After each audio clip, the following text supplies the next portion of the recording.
What up? It's Guido. So it's the second week of the league, and I have been playing around with the Warcries and with the Fist of War.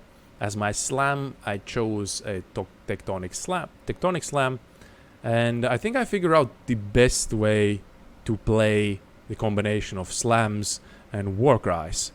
And in this video, I'll showcase the reasons why, and I'll show you some clips of my past wave of play and why I did pick this specific way of playing. So this is what 4 days ago. I was feeling pretty good. I invested into the idea that I will just pick this Call of Arms, have one Warcry, that's it, and I'm just gonna slam it like this. And at this point I'm clearing still lower tier of maps, and I'm doing okay. I was thinking maybe I should focus on warcrying when I see specific rare monsters in the packs, because sometimes I didn't kill them, and it was nice that I had always the cooldown on, because I took cooldown reduction for this, and it was kind of good, but I feel like I was kind of wasting the Fist of War cooldowns. It was nice to sometimes slam, but I thought I could take it to the next level. And that what really pushed me to the edge of, okay, I need to switch this build around, is a situation where my friend asked me to help with Conquerors. And I was like, yeah, I'm gonna do fine, probably gonna kill him, guys. And I did kill him, I did survive. But the issue was, I did very little damage with this. Even though I had this one Warcry. It did boost my damage, but with two-handed, maybe I need more attack speed, then it kind of doesn't synergize with the Fist of War. And I was like, okay, I need to respect my tree. This is not gonna work, not good, right? So, as respect, I took off the Call of Arms. I was like, okay, I'm gonna use 3 different slams. I took a bunch of, this is actually something newer. I think this one, or one of the builds, previous ones. So I took basically all the Warcry nodes. I was like, okay, I'm gonna have fast Warcries. They're gonna have cooldown reduction, cast time reduction. So I'm gonna walk up the back, Warcry, slam, walk up the back, Warcry, slam, or maybe use walk up the back, all 3 Warcries and slams. Like, I was like, how did this work, right? But I run into this kind of issue where I walk up to the pack, right? Okay, a lot of enemies, a lot of power. I will get a lot of power for this. Good time to Warcry, right? I Warcry, and I have lost already a bunch of my HP, and when the time comes when I actually slam, I am almost dead, right? So I was like, okay, even though I had a lot of reductions, I could maybe try to go even lower in the reductions, but I didn't feel like it was kind of worth it. I invested a lot already in this, didn't work out.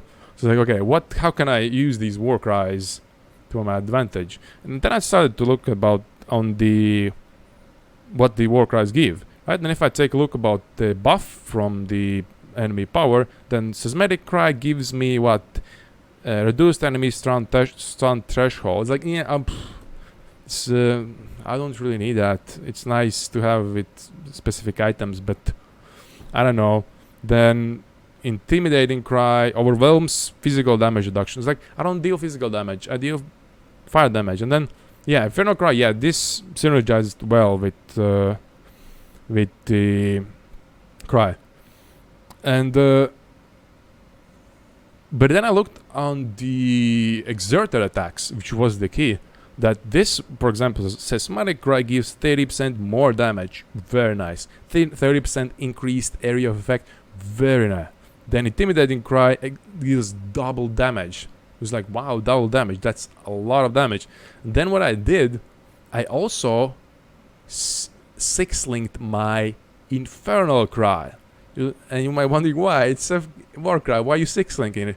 And I 6-link it because it has the combust effect. Because it's the exerted attack. You can, so for example, I can see that Tectonic Slam deals, because Oh, one note, I couldn't find this calculation in the point of building. We'll have to see that. But for now I have to show it here. But if I took a look just generally without any real-time situation on Tectonic Slam, it's 26,000 damage to 26,000 to 75,000 fire damage, the first row. Right, it's very nice. Then I take a look on the Combust, it's 20,000 to 57, which is a decent amount from the actual slam that I'm dealing, right? And the reason is because I 6-sling. With the idea that I want actually to deal huge amounts of damage. And I want to focus on especially the exerted attacks. So I dropped the idea of powers or in Warcry when enemies are near, and I focused on the exerted attacks. What I came up is with the idea that I slam and then I Warcry, which is very counterintuitive actually. With the idea, and it kind of makes sense because they're probably not going to be enemies near. I still need to wait for my cooldown on my Fist of War, so I have like kind of time to do something. It's like it's a good time to Warcry, and it started to. I felt like this is starting to work out pretty good, and the playstyle that it changes the playstyle that all I want to do is Warcry every time I have Fist of War, and that's it, not more. So I don't need attack speed. Although I do have a lot of attack speed, and actually don't need this much attack speed. Attack speed is more like it gives you security and survivability because you slam faster, and unopposed that have so much time to attack you. The only reason I have attack speed is because I'm using this helmet for movement speed, right? And the attack speed also for survivability. So in that sense, it's kind of useful helmet, and in this sense. And so what I also started to spec in the tree is area of effect, so that I have the slams bigger, so that when I do the slam, it's bigger, clears bigger area, and I can just move on. So I hit, Warcry, move on. And with specking, with picking this passive, Warcries is one additional attack, and then some cooldown recoveries. I had actually took specifically this one so that I have on point the cooldowns, so that what I can do is I can slam, I can use first Warcry, I can slam, use the second Warcry, which is this, then I slam, I use again the first Warcry, right? I slam the first one, and I Warcry. So this way, I have always all three exerted attacks on, although it's kinda tricky to get used to clicking all the three bottoms in a sequence. And originally this exerts 2 attacks, and that's why this passive node was so important to have the third attack, so that I can have 3 exerted attacks always on. Highest tier maps I have right now are tier 12 maps, and I'll show you a video of me clearing a tier 12 map. I'll add a video of me clearing the tier 12 map at the end. But I think this is going to scale well in the future. I'm still min-maxing this build. I don't even use really a belt. I don't use flasks because I'm still not used to clicking 1, 2, 3. And that's my idea how I think slams and Warcries could work very well in synergy with the Fist of War skill gem. Thank you for watching. If you want to see me live, there's gonna be a link to Twitch. I'll also link my current point of building. So the video, bye.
little bit of luck, gal.